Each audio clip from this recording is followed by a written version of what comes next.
आज हम पहले देखेंगे कुछ शॉर्ट क्वेश्चंस जो कि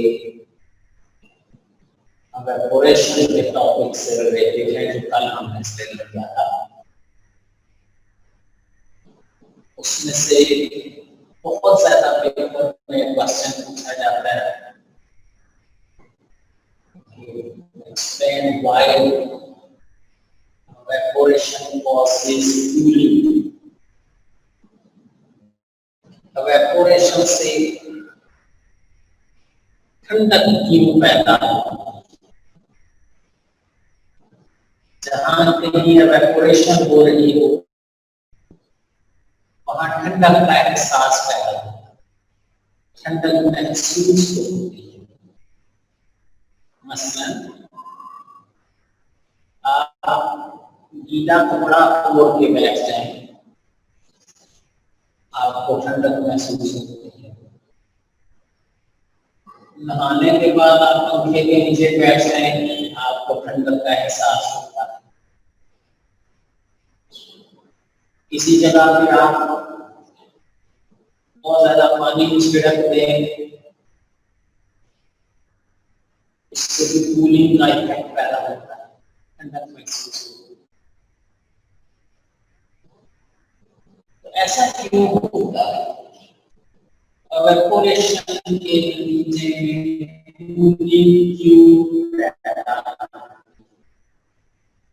तो से सुनना है। कल आपने पढ़ा था कि evaporation के दौरान fast moving molecules with high kinetic energy leave the surface of liquid and go into vapor state। evaporation के दौरान फास्ट मूविंग मॉलिक्यूल्स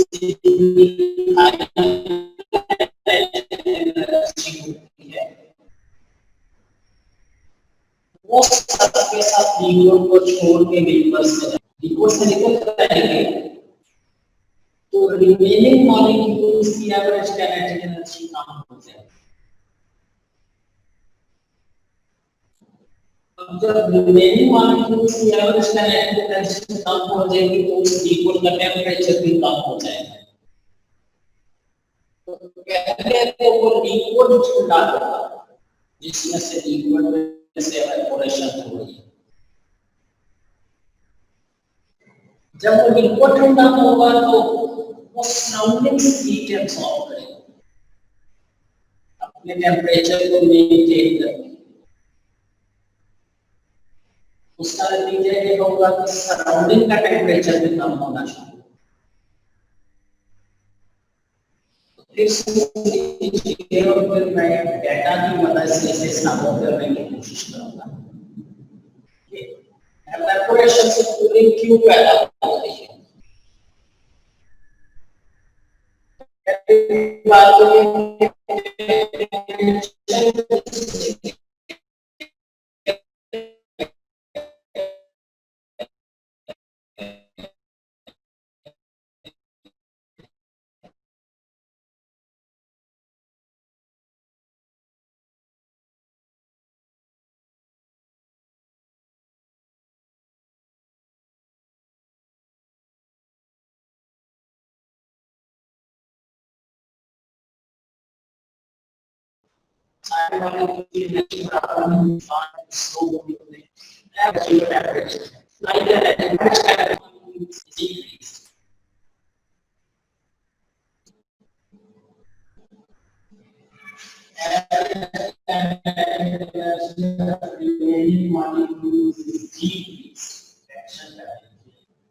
molecules की kinetic energy कम हो जाती है, hence temperature of liquid increases, liquid का temperature भी कम हो जाता है और वो liquid it absorbs heat from the surrounding, hence temperature of surrounding also increases।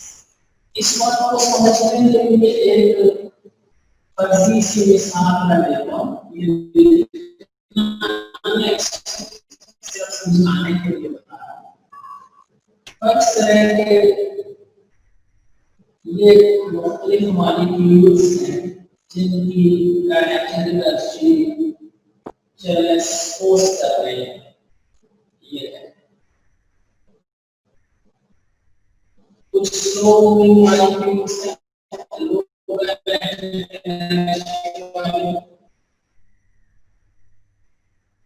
और कुछ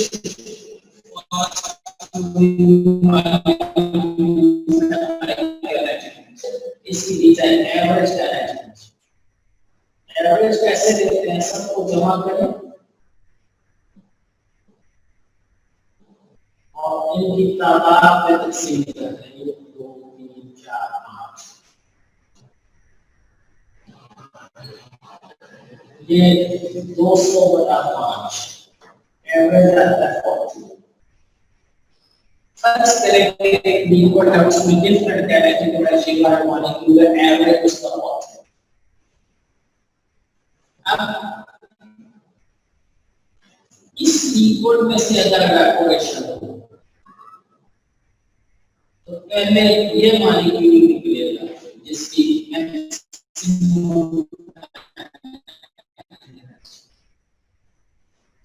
जब ये निकल जाएगा तो पीछे रह जाएंगे 10 15 25 और 50/4।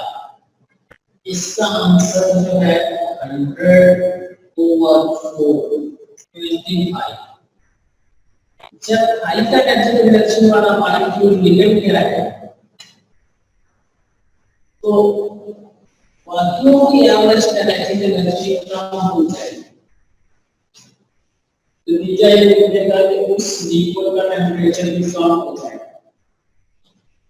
तो इवेपोरेशन के दौरान हाई काइनेटिक एनर्जी वाले मॉलिक्यूल जब निकल जाते हैं तो रिमेनिंग मॉलिक्यूल्स की एवरेज काइनेटिक एनर्जी कम हो जाती है और लिक्विड का टेंपरेचर भी कम हो जाता है।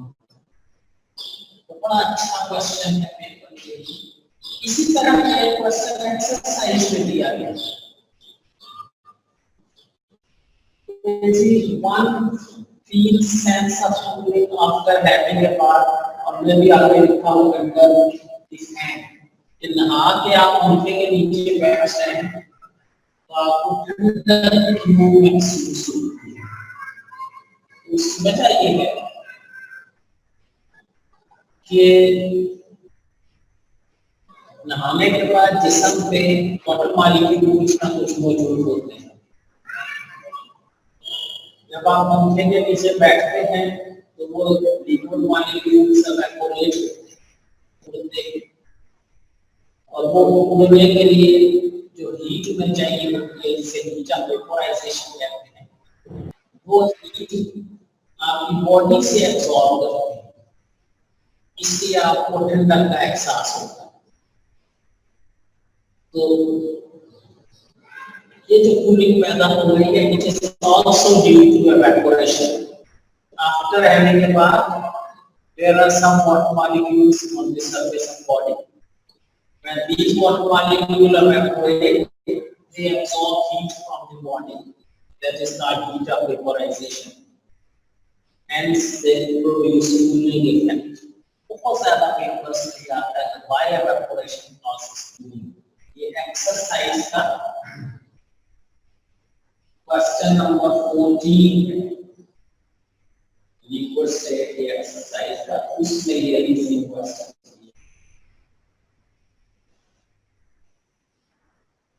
इसके बाद है evaporation is accelerated by heating. गर्म करने से या हाई टेम्परेचर पे evaporation तेज क्यों हो जाता है? मसलन 5 डिग्री सेंटीग्रेड पे लिक्विड को उसमें evaporation एरिया होगा, 40 डिग्री पे हो तो और होगा, 50 डिग्री पे और होगा। ये यूं कहिए कि गर्मियों में evaporation रेट ज्यादा होता है, सर्दियों में कम। तो आप जानते हैं कि evaporation के दौरान fast moving molecules with high kinetic energy leave the surface of liquid. Fast moving molecules सिर्फ सरफेस ऑफ लिक्विड को छोड़ के बस में चलेंगे। सिर्फ फास्ट मूविंग। जब आप लिक्विड को गर्म करेंगे या उसका टेम्परेचर बढ़ाएंगे तो number of molecules with high kinetic energy are increased. गर्म करने से हाई काइनेटिक एनर्जी वाले मॉलिक्यूल्स की तादाद बढ़ जाती है। जब हाई काइनेटिक एनर्जी वाले मॉलिक्यूल्स की तादाद बढ़ जाएगी तो वेपर्स में जाने के अनुमान भी बढ़ जाएंगे। इसलिए rate of evaporation is increased. फिर सुनिए, during evaporation fast moving molecules with high kinetic energy leave the surface of liquid. Therefore, they contain high kinetic energy. When temperature is increased, the number of molecules with high kinetic energy are increased. High kinetic energy वाले molecules की तादाद बढ़ जाती है. Hence, more and more molecules become able to go into vapor state. ज्यादा molecules cover हो जाते हैं Hence, rate of evaporation is increased by temperature. आप इसे ऐसे समझें कि 0 डिग्री सेंटीग्रेड में फर्स्ट करें 5% मॉलिक्यूल इस कार्बन वेपर्स में जा सकते हैं कि इतनी हाई एनर्जी। 20 डिग्री पे मुमकिन है 40% मॉलिक्यूल इस कार्बन वेपर्स में जा सकते हैं। 50 डिग्री सेंटीग्रेड पे मुमकिन है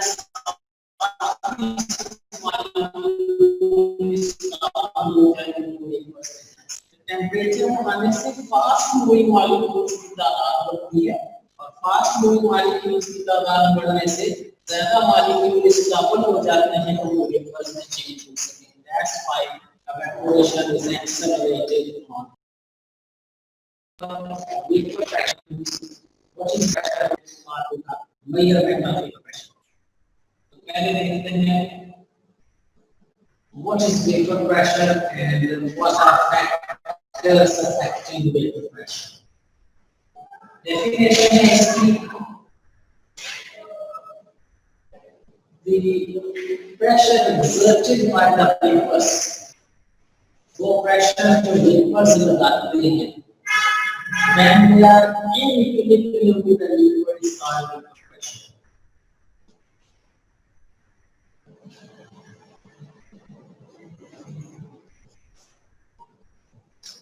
The pressure exerted by the vapors when they are in equilibrium with the liquid is called vapor pressure. What does it mean?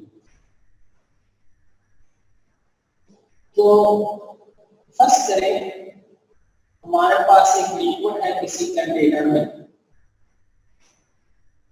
ये लिक्विड मॉलिक्यूल है ऊपर फिलहाल पहले फर्स्ट करें कोई वेपर्स नहीं है। तो जो liquid molecule surface of liquid को छोड़ के वेपर्स में जाते हैं शुरू में सिर्फ लिक्विड वेपर्स में जा रहे हैं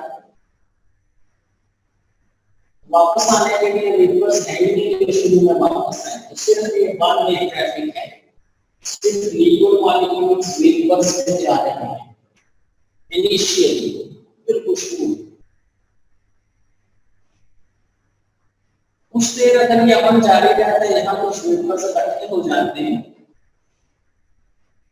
तो कोई वेपर मॉलिक्यूल दोबारा जो सरफेस ऑफ लिक्विड से टकराते हैं उन्हें ये लिक्विड रिकैप्चर करेंगे।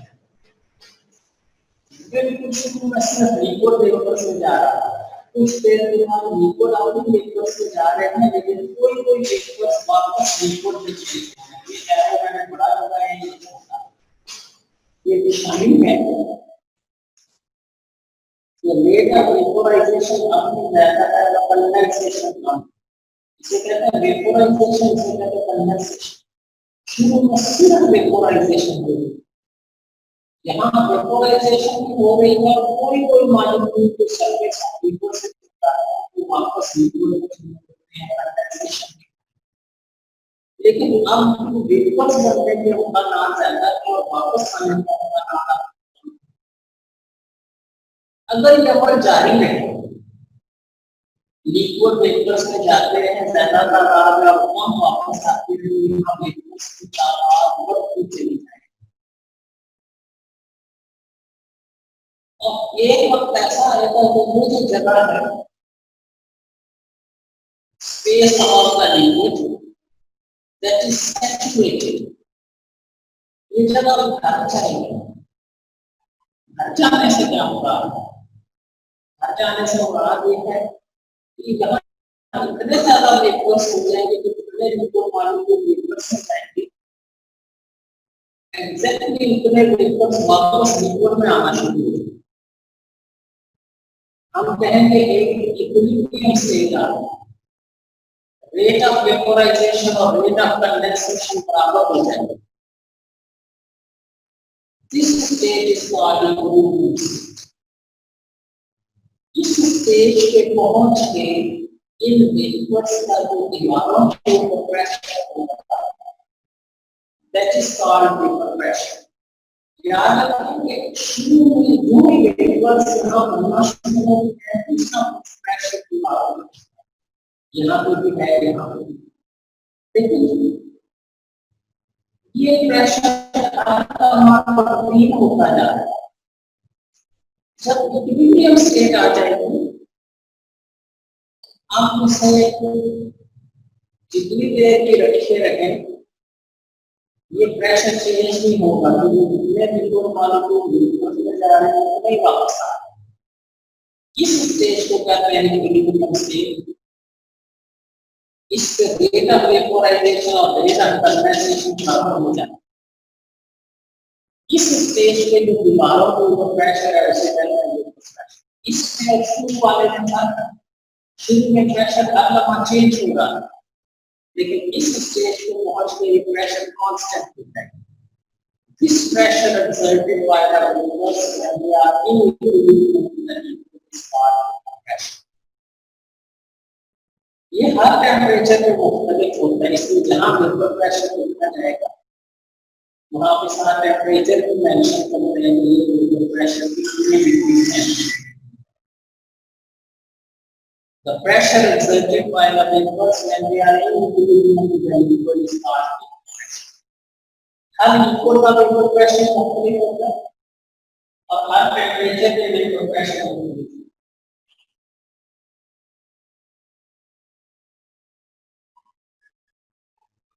अब हम देखते हैं फैक्टर्स अफेक्टिंग वेपर प्रेशर। वो कौन कौन से अवामल हैं जो वेपर प्रेशर पे असरअंदाज होते हैं। पहला फैक्टर है इंटरमॉलिक्यूलर फोर्सेस। जिस लिक्विड में इंटरमॉलिक्यूलर फोर्सेस स्ट्रॉन्गर होंगे उसका वेपर प्रेशर कम होगा। इंटरमॉलिक्यूलर फोर्सेस और वेपर प्रेशर एक दूसरे के inversely proportional. Stronger in the intermolecular forces the lesser is the vapor pressure. मसलन वाटर, अल्कोहल और ईथर तीन लिक्विड हो और आपसे वो कहे कि इनका वेपर प्रेशर किसका सबसे ज्यादा, किसका उससे कम और किसका सबसे कम होगा, तो पानी का वेपर प्रेशर सबसे कम होगा क्योंकि इसमें स्ट्रॉन्ग इंटरमॉलिक्यूलर हाइड्रोजन बॉन्डिंग है, इसलिए पानी का वेपर प्रेशर कम होगा। अल्कोहल का उससे ज्यादा होगा क्योंकि अल्कोहल में हाइड्रोजन बॉन्डिंग पानी की निस्बत भी है। और ईथर का वेपर प्रेशर सबसे ज्यादा होगा क्योंकि ईथर नॉन पोलर लिक्विड है और उसमें सिर्फ लंडन डिस्पर्शन फोर्सेस है जो relatively weak forces. Each and every liquid has different vapor pressure due to different strength of intermolecular forces. Stronger the intermolecular forces, lesser is the vapor pressure, and vice versa. Intermolecular forces strong हो तो vapour pressure कम हो जाता है intermolecular forces कम हो तो vapour pressure high हो जाता है, एक दूसरे के इनवर्सली प्रोपोर्शनल। पेपर में पूछा जा सकता है कि पानी का वेपर प्रेशर कम क्यों है, अल्कोहल का ज्यादा क्यों है, या पानी का कम क्यों है, एल्कोहल का ज्यादा क्यों है। किसी दो लिक्विड का कंपैरिजन पूछे तो जिसमें इंटरमॉलिक्यूलर फोर्सेस स्ट्रॉन्गर है उसका वेपर प्रेशर कम है। टेम्परेचर टेम्परेचर बढ़ाने से वेपर प्रेशर बढ़ता है। इसकी वजह जैसे शुरू में आज पढ़ा था, टेम्परेचर बढ़ाने से लिक्विड मॉलिक्यूल्स की काइनेटिक एनर्जी बढ़ती है, ज्यादा लिक्विड मॉलिक्यूल वेपर्स में चेंज हो सकते हैं और दूसरे ये वेपर्स ज्यादा पावरफुली दीवारों से टकराएंगे, इसलिए वेपर प्रेशर बढ़ेगा। एक तो ज्यादा लिक्विड वेपर में चेंज होगा, एक वजह, और दूसरे वेपर्स दीवारों के ऊपर ज्यादा पावरफुली टकराएंगे, इसलिए वेपर प्रेशर बढ़ेगा। इसको हम एक ग्राफ से भी शो करेंगे कल कि टेम्परेचर बढ़ाने से वेपर प्रेशर का कैसे हिसाब। सरफेस एरिया ये बड़ी अहम बात है, इसलिए मैंने यहाँ स्टार को लगाया है खासूसी तौर पर ताकि याद रहे, इसे ध्यान से सुनना। सरफेस एरिया बढ़ाने से वेपर प्रेशर चेंज नहीं होता। कल आपने पढ़ा था सरफेस एरिया बढ़ाने से इवेपोरेशन रेट बढ़ जाता है। टेम्परेचर बढ़ाने से इवेपोरेशन रेट बढ़ जाता है क्योंकि ज्यादा मॉलिक्यूल सरफेस पे आते हैं, लेकिन वेपर प्रेशर चेंज नहीं होता।